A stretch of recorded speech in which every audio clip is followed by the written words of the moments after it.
I'm not a crook.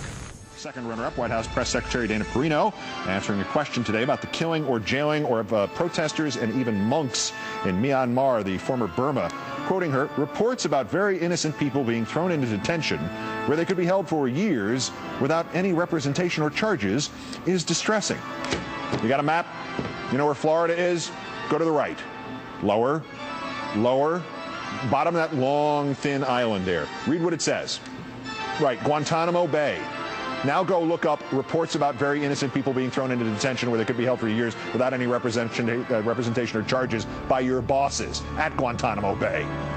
Our silver tonight to David Hunt, former Army colonel, now fixed news analyst, apparently out of the country the last month or so, criticizing the active military hierarchy for its treatment of American service personnel in Iraq and Afghanistan, and opening his column with this sentence, quote, "Our generals are betraying our soldiers again."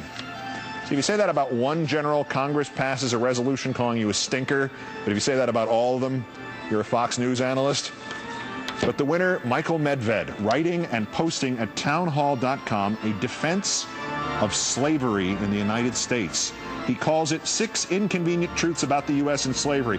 I don't have time for the whole thing, but some of the highlights. Number 2, quote, slavery existed only briefly and in limited locales in the history of the Republic, involving only a tiny percentage of the ancestors of today's Americans. And number 6, quote, there's no reason to believe that today's African Americans would be better off if their ancestors had remained behind in Africa.